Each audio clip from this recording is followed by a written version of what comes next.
Hello ನಮಸ್ತೆ friends, ನೀವು ನೋಡ್ತಾ ಇದ್ದೀರಾ tech world with Panika YouTube channel. Friends, ಇವತ್ತಿನ ವಿಡಿಯೋದಲ್ಲಿ ಕರ್ನಾಟಕ ರಾಜ್ಯ ಸರ್ಕಾರದಿಂದ ಒಂದು ಹೊಸ ಸ್ಕಾಲರ್ಶಿಪ್ ಕೂಡ ಲಾಂಚ್ ಆಗಿದೆ. ಯಾವ ವಿದ್ಯಾರ್ಥಿಗೆ ಅಪ್ಲಿಕೇಬಲ್ ಆಗುತ್ತೆ, ಪ್ರತಿ ವರ್ಷ 20,000 ರೂಪಾಯಿ ಕೂಡ ಸ್ಕಾಲರ್ಶಿಪ್ಪನ್ನು ಪಡ್ಕೋಬೋದು. ಆ ಬಗ್ಗೆ ಸಂಪೂರ್ಣ ಮಾಹಿತಿ ತಿಳಿಸ್ಕೊಡ್ತೀನಿ. ತಪ್ಪು ಸ್ಕಿಪ್ ಮಾಡೋದು ಪೂರ್ತಿಯಾಗಿ ನೋಡಿ. ಹಾಗೆ ನಿಮಗೆ ಇಷ್ಟ ಆದರೆ ಒಂದು ಲೈಕು, ಶೇರು, ಸಬ್ಸ್ಕ್ರೈಬ್ ನೋಡಿ. ಫ್ರೆಂಡ್ಸ್, ಕರ್ನಾಟಕ ರಾಜ್ಯ ಸರ್ಕಾರದ ವತಿಯಿಂದ ಕರ್ನಾಟಕ ರಾಜ್ಯ ಕಲ್ಯಾಣ ಮಂಡಳಿ ಅಂದರೆ ಏನು ಕರಿತಾರೆ, ಕರ್ನಾಟಕ ಲೇಬರ್ ವೆಲ್ಫೇರ್ ಬೋರ್ಡ್ ವತಿಯಿಂದ ಲೇಬರ್ ಕಾರ್ಡ್ ಹೊಂದಿರತಕ್ಕಂಥವರ ಮಕ್ಕಳಿಗೆ ಏನಪ್ಪ ಅಂದರೆ ಅವರ ಕುಟುಂಬದ ಮಕ್ಕಳಿಗೆ ಏನಪ್ಪ ಅಂದರೆ ಈ ಪರ್ಟಿಕ್ಯುಲರ್ ಸ್ಕಾಲರ್ಶಿಪ್ಪು ಆರ್ಗನೈಸ್ ವರ್ಕರ್ಸ್ ಆದರೆ ಅಸಂಘಟಿತ ಕಾರ್ಮಿಕ ಕಲ್ಯಾಣ ಮಂಡಳಿ ವತಿಯಿಂದ ಕರ್ನಾಟಕ ರಾಜ್ಯ ಸರ್ಕಾರದ ಒಂದು ಹೊಸ ಸ್ಕಾಲರ್ಶಿಪ್ಪಿಗೆ ಅಪ್ಲಿಕೇಶನ್ ಕೂಡ ಓಪನ್ ಆಗಿದೆ. ಆ ಸ್ಕಾಲರ್ಶಿಪ್ ಬಗ್ಗೆ ಮಾಹಿತಿ ತಿಳಿಸ್ಕೊಡ್ತಾ ಹೋಗ್ತೀನಿ. ಬನ್ನಿ ಫ್ರೆಂಡ್ಸ್, ಯಾವ ಥರ ಅರ್ಜಿ ಸಲ್ಲಿಸಬೇಕು, ಏನೇನು ಕಂಡೀಷನ್ಸ್ ಅಂತ ನೋಡಿ. ಫ್ರೆಂಡ್ಸ್, ಇಲ್ಲಿ ನಿಮ್ಗೆ ಕಾಣ್ತದೆ ಅಂತ ಭಾವಿಸ್ತಾ ಇದ್ದೀನಿ. ಕರ್ನಾಟಕ ರಾಜ್ಯ ಸರ್ಕಾರದಿಂದ ವಿದ್ಯಾರ್ಥಿಗಳಿಗೆ ಮತ್ತೊಂದು ಸ್ಕಾಲರ್ಶಿಪ್. ಈಗಲೇ ಅರ್ಜಿ ಸಲ್ಲಿಸಿ ವಿದ್ಯಾರ್ಥಿ 20,000 ರೂಪಾಯಿ ಸ್ಕಾಲರ್ಶಿಪ್ ಅಮೌಂಟ್ ಕೂಡ ಪಡ್ಕೋಬೋದು.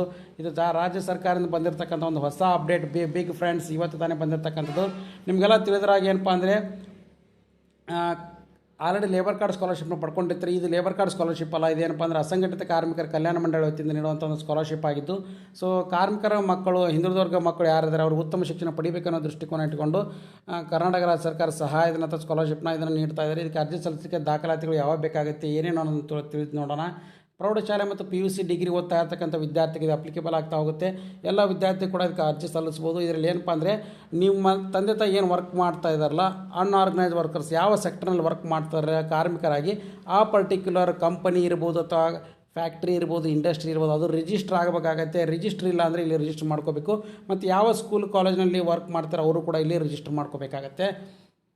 ನಿಮಗೆಲ್ಲ ತಿಳಿದ್ರೆ ಹಂಗೆ ಏನಪ್ಪ ಅಂದರೆ ಅರ್ಜಿ ಸಲ್ಲಿಸಲಿಕ್ಕೆ ಬೇಕಾಗಿರ್ತಕ್ಕಂಥ ಲಿಂಕನ್ನು ಕೂಡ ನಾನು ಡಿಸ್ಕ್ರಿಪ್ಷನ್ ಬಾಕ್ಸಲ್ಲಿ ಹಾಕಿರ್ತೀನಿ. ಅಲ್ಲಿ ಹೋಗಿ ನೀವು ಅರ್ಜಿನ ಕೂಡ ಸಲ್ಲಿಸ್ಬೋದು. ಕಾರ್ಮಿಕರ ಮಕ್ಕಳಿಗೆ ಏನಪ್ಪ ಅಂದರೆ ಪ್ರೌಢಶಾಲೆ PUC ಡಿಗ್ರಿ ಓದ್ತಾ ಇದ್ದಾರೆ, ಅವರು ಕೂಡ ಇದಕ್ಕೆ ಅರ್ಜಿ ಸಲ್ಲಿಸ್ಬೋದಾಗಿದೆ. ಸೊ ಹಾಗಾಗಿ ನಿಮಗೆ ಪ್ರತಿ ವರ್ಷ ಕೂಡ 20,000 ರೂಪಾಯಿ ಕೂಡ ಸ್ಕಾಲರ್ಶಿಪ್ ಅಮೌಂಟ್ ಬರ್ತಾ ಹೋಗುತ್ತೆ. ಇಲ್ಲಿ ನೋಡಿ ಫ್ರೆಂಡ್ಸ್, ನಿಮಗೆ ತೋರಿಸ್ಕೊಡ್ತಾ ಇದ್ದೀನಿ ನಾನು. ಅಸಂಘಟಿತ ಕಾರ್ಮಿಕರ ಕಲ್ಯಾಣ ಮಂಡಳಿ ವತಿಯಿಂದ ಬಂದಿರತಕ್ಕಂಥ ಒಂದು ಸ್ಕಾಲರ್ಶಿಪ್ಪು ಕಾರ್ಮಿಕರ ಕಲ್ಯಾಣ ನಿಧಿ ವಂತಿಕೆ ಪಾವತಿ ಮಾಡುವಂಥ ಸಂಘಟಿತ ಕಾರ್ಮಿಕರ ಮಕ್ಕಳಿಗೆ ಶೈಕ್ಷಣಿಕ ಪ್ರೋತ್ಸಾಹಧನ. ಇಲ್ಲಿ ನೋಡಿ ಫ್ರೆಂಡ್ಸ್, ಈ ಯೋಜನೆ ಏನಪ್ಪ ಅಂದರೆ ಪರ್ಟಿಕ್ಯುಲರ್ ವಿದ್ಯಾರ್ಥಿಗೆ, ಇಲ್ಲಿ ನೋಡಿ ನಿಮಗೆ ವಿದ್ಯಾರ್ಥಿಗೆ ಲಾಗಿನ್ ಮಾಡ್ಕೊಳ್ಳಿಕ್ಕೆ ಮತ್ತು ಆ ಸಂಸ್ಥೆಗಳು ಯಾರು ನಿಮ್ಮ ತಂದೆ ವರ್ಕ್ ಮಾಡ್ತಾ ಇದ್ದಾರೆ ಮತ್ತು ನೀವು ಎಲ್ಲಿ ಓದ್ತಾ ಇದ್ದೀರಾ ಆ ಸಂಸ್ಥೆಗಳು ರಿಜಿಸ್ಟರ್ ಮಾಡ್ಕೊಳ್ಳಿಕ್ಕೆ ಇಲ್ಲಿ ಲಾಗಿನ್ ಮಾಡಬೇಕು ಅಂತ ಕ್ಲಿಕ್ ಇದೆ. ಇಲ್ಲಿ ಬಂದವರು ಒಂದು ವೇಳೆ ರಿಜಿಸ್ಟರ್ ಆಗಿಲ್ಲ ಅಂದರೆ ರಿಜಿಸ್ಟರ್ ಮಾಡ್ಕೋಬೇಕಾಗುತ್ತೆ. ಇಲ್ಲಿ ನೋಡಿ ತೋರಿಸ್ತಾ ಇದ್ದೀನಿ. ಸೊ ಅದ್ರ ಜೊತೆಗೆ ಇವೇನಪ್ಪ ಅಂದರೆ ಇದು ಯಾವ ಕಂಪನಿ ಅಥವಾ ಉದ್ಯೋಗ ಮಾಡ್ತಾ ಅದು ಅಥವಾ ಯಾವ ಸಂಸ್ಥೆ ಇದೆ ಅಲ್ಲಿ ನೋಂದಣಿ ಮಾಡ್ಕೊಳ್ಳಿಕ್ಕೆ ಬೇಕಾಗಿರ್ತಕ್ಕಂಥ ಒಂದು ಅವಕಾಶ.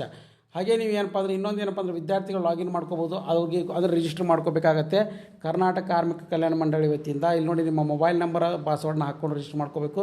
ವಿದ್ಯಾರ್ಥಿ ನೋಂದಣಿಗಾಗಿ ಮಾಹಿತಿನ ಕೂಡ ಕೊಟ್ಟಿದ್ದಾರೆ. ಸೊ ಇಲ್ಲಿ ನೋಡಿ ನಿಮಗೆ ಪರ್ಟಿಕ್ಯುಲರ್ಲಿ ಯಾವ ಥರ ಏನೇನು ಅನ್ನೋದನ್ನು ಕೂಡ ತಿಳಿಸ್ಕೊಡ್ತಾ ಹೋಗ್ತಾ ಇದ್ದೀನಿ ನಾನು.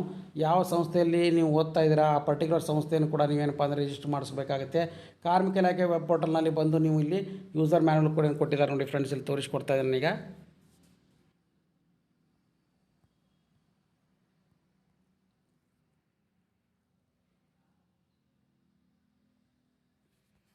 ಪರ್ಟಿಕ್ಯುಲರ್ಲಿ ಕಾರ್ಮಿಕ ಇಲಾಖೆ ವೆಬ್ಸೈಟ್ ಮುಖಾಂತರ ವಿದ್ಯಾರ್ಥಿ ನೋಂದಣಿ ಮಾಡ್ಕೊಳ್ಳಿಕ್ಕೆ ಒಂದು ಅವಕಾಶ ಕೂಡ ಮಾಡಿಕೊಟ್ಟಿದ್ದಾರೆ. ಇಲ್ಲಿ ಬಂದಿದೆ ನೋಡಿ ಫ್ರೆಂಡ್ಸ್, ತೋರಿಸ್ಕೊಡ್ತಾ ಇದ್ದೀನಿ ನಾನೀಗ. ಆ ಪರ್ಟಿಕ್ಯುಲರು ವೆಬ್ ಪೇಜ್ ಮುಖಾಂತರ ಕೂಡ ಇಲ್ಲಿ. ಸೊ ಇಲ್ಲಿ ನೋಡಿ ಬರ್ತಾಯಿದೆ.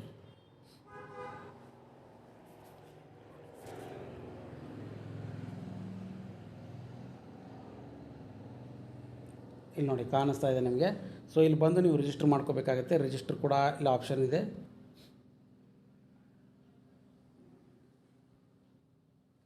ಸೊ ರಿಜಿಸ್ಟರ್ ಮಾಡ್ಕೋಬೇಕು. ರಿಜಿಸ್ಟರ್ ಮಾಡ್ಕೊಳ್ಳಿಕ್ಕೆ ಇಲ್ಲಿ ಅವಕಾಶ ಮಾಡಿಕೊಟ್ಟಿದ್ದಾರೆ. ಮತ್ತು ಎಜುಕೇಷನ್ ಇನ್ಸ್ಟಿಟ್ಯೂಷನ್ ಏನಿದೆ ಅಲ್ಲೂ ಕೂಡ ಅವರು ಕೂಡ ರಿಜಿಸ್ಟರ್ ಮಾಡ್ಕೋಬೇಕು. ಹಾಗೆ ಅದು ಏನಪ್ಪ ಅಂದರೆ ಅಕೌಂಟ್ ಇಲ್ಲ ಅಂದರೆ ರಿಜಿಸ್ಟರ್ ಅಂತ ಆಪ್ಷನ್ ಇದೆ, ತೋರಿಸ್ಕೊಡ್ತಾ ಇದ್ದೀನಿ. ಸೊ ಇಲ್ಲಿ ಬಂದು ರಿಜಿಸ್ಟರ್ ಮಾಡ್ಕೋಬೇಕಾಗುತ್ತೆ. ನಿಮ್ಮ ಇಮೇಲ್ ID ಆಪ್ಷನಲ್ಲೂ ಕಂಪಲ್ಸರಿ ಇಲ್ಲ, ಮೊಬೈಲ್ ನಂಬರ್ ಕಂಪಲ್ಸರಿ ಇದೆ ಮತ್ತು ಪರಿಶೀಲನೆ ವಿಧಾನ ಅಂತಿದೆ.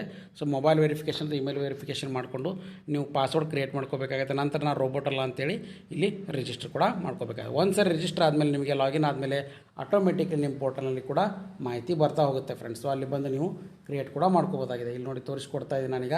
ಆ ಪರ್ಟಿಕ್ಯುಲರ್ ವಿದ್ಯಾರ್ಥಿದು ಕೂಡ ನಾನು ನಿಮ್ಗೆ ಹೇಳ್ತಾ ಇದ್ದೀನಲ್ಲ, ಇಲ್ಲಿ ಕಾಣ್ತಾ ಇರ್ತಕ್ಕಂಥ ಒಂದು ಆ ನಂಬರ್ನು ಕೂಡ ಎಂಟ್ರಿ ಮಾಡ್ಕೋಬೇಕಾಗುತ್ತೆ.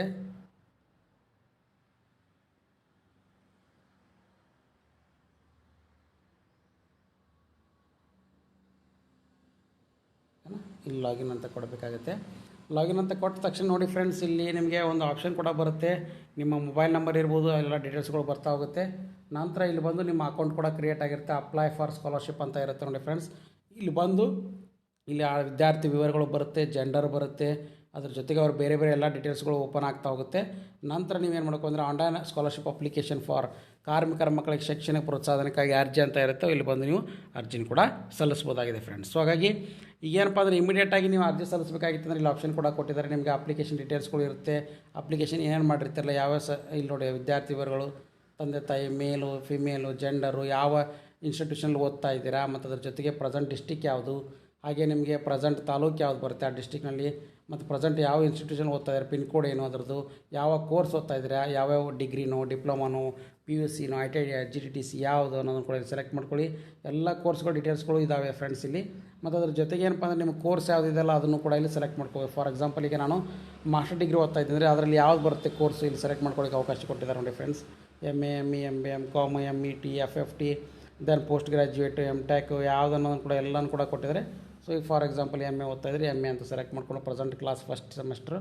ದೆನ್ ಅದಾದಮೇಲೆ ಜಾತಿ ಪ್ರಮಾಣ ಪತ್ರ ಏನಿತ್ತಂದರೆ ಎಸ್ ಅಂತ ಕೊಡಿ, ಇಲ್ಲಾಂದ್ರೆ ನೋ ಅಂತ ಕೊಡಿ, ಲಗತ್ತಿಸ್ತೀನಿ ಅಂದರೆ ಲಗತ್ತಿಸ್ತೀನಿ ಅಂತ ಕೊಡಿ. ನಂತರ ಇಲ್ಲಿ ಕ್ಯಾಟಗರಿ ಯಾವುದು OBC ಬರ್ತೋ ಜನರಲ್ ಅನ್ನು ಸೆಲೆಕ್ಟ್ ಮಾಡ್ಕೊಳ್ಳಿ. ಎಂಟರ್ ಯುವರ್ ಪ್ರೀವಿಯಸ್ ಕ್ಲಾಸ್, ಮುಂಚೆ ತರಗತಿಯಲ್ಲಿ ಪಾಸ್ ಆಗಿದ್ದೀರಲ್ಲೋ ಎಷ್ಟು ಸ್ಕೋರ್ ಮಾಡಿದೆ ಅದನ್ನು ಕೂಡ ಇಲ್ಲಿ ಮೆನ್ಷನ್ ಮಾಡಿ. ನಂತರ ಅಂಕಪಟ್ಟಿಯ ಸಾಫ್ಟ್ ಕಾಪಿನ ಕೂಡ ಇಲ್ಲಿ ಅಪ್ಲೋಡ್ ಮಾಡ್ಕೋಬೇಕಾಗುತ್ತೆ. 512 KB ಒಳಗಿರೋ ಥರ ನೀವು ರಿಸೈಜ್ ಮಾಡ್ಕೊಳ್ಳಿ.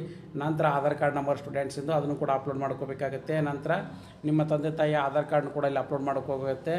ಸೊ ಅದಾದಮೇಲೆ ನೋಡಿ ಫ್ರೆಂಡ್ಸ್, ನಿಮ್ಮ ತಂದೆ ಆಧಾರ್ ಕಾರ್ಡು, ತಾಯಿ ಆಧಾರ್ ಕಾರ್ಡ್ನ ಅಪ್ಲೋಡ್ ಮಾಡಿದ್ಮೇಲೆ ಬ್ಯಾಂಕ್ ಅಕೌಂಟ್ ಡೀಟೇಲ್ಸ್ನ ಕೂಡ ಇಲ್ಲಿ ಮೆನ್ಷನ್ ಮಾಡ್ಕೋಬೇಕಾಗುತ್ತೆ. ನಂತರ IFSC ಕೋಡ್ನ ಎಂಟ್ರಿ ಮಾಡಿಕೊಂಡು ನಂತರ ಬ್ಯಾಂಕ್ ಫಸ್ಟ್ ಪೇಜ್ ಏನಿದೆ ಅದನ್ನು ಸ್ಕ್ಯಾನ್ ಮಾಡಿ ಇಲ್ಲಿ ಅಪ್ಲೋಡ್ ಮಾಡಬೇಕಾಗುತ್ತೆ.